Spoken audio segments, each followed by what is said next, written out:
En tant que femmes, nous devons nous lever pour nous-mêmes. En tant que femmes, nous devons nous lever pour les unes et pour les autres. En tant que femmes, nous devons nous lever pour la justice pour tous.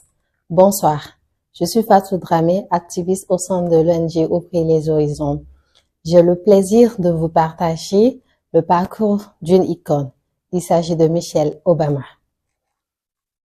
Michelle Obama, de son nom à l'état civil, Michelle Loven Robinson, est née le 17 janvier 1964 à Chicago, Illinois, aux États-Unis, de M. Frasen Robinson et de Marianne Shell Robinson.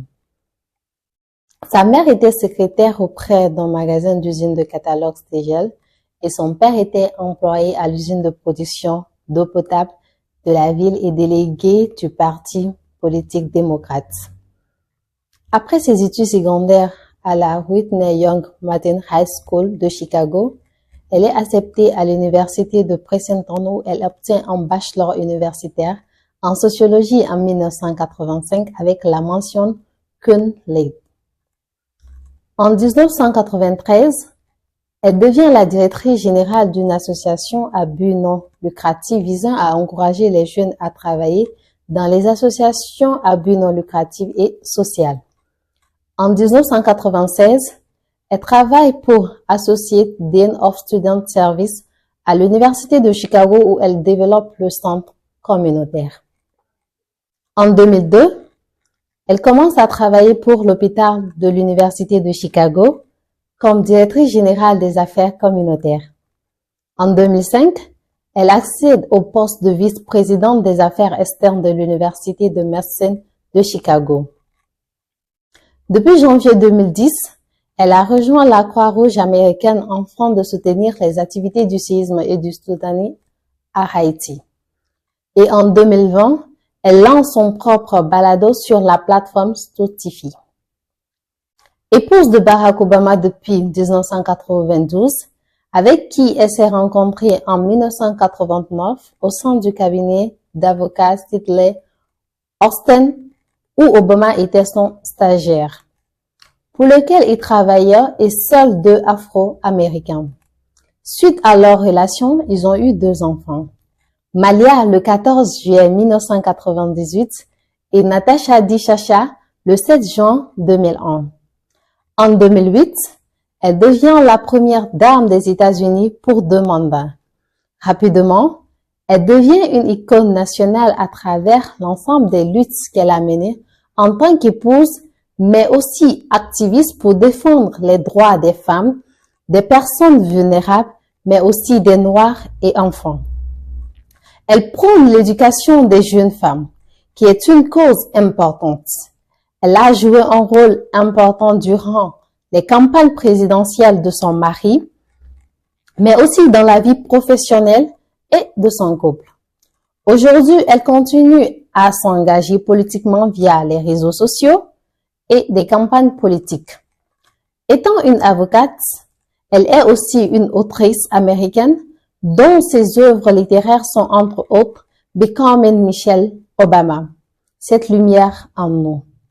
Entre autres, elle a mené plusieurs autres activités dont rapper pour inciter les jeunes à aller à l'université dans une vidéo de 2 minutes avec ses propos. Dans le sud de Chicago, nous le savons tous. Nous devions faire des heures supplémentaires chaque soir pour arriver le lendemain. Et tout le monde devrait pouvoir concrétiser ses rêves. Hey toi, le gosse du Michigan, ça pourrait te concerner. Pour lutter contre l'obésité, elle ne se contente pas seulement de donner la morale, mais aussi elle applique les conseils qu'elle donne à ses abonnés. Ainsi, elle invite les Américains à se bouger.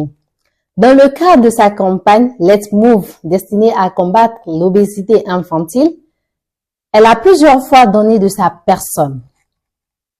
Jardiner pour promouvoir le bio.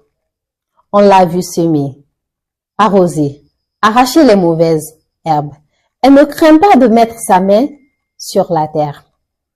Un jardin bio de 100 mètres carrés qui a permis de nourrir sainement la Maison Blanche et ses invités avec 55 variétés de fruits et légumes.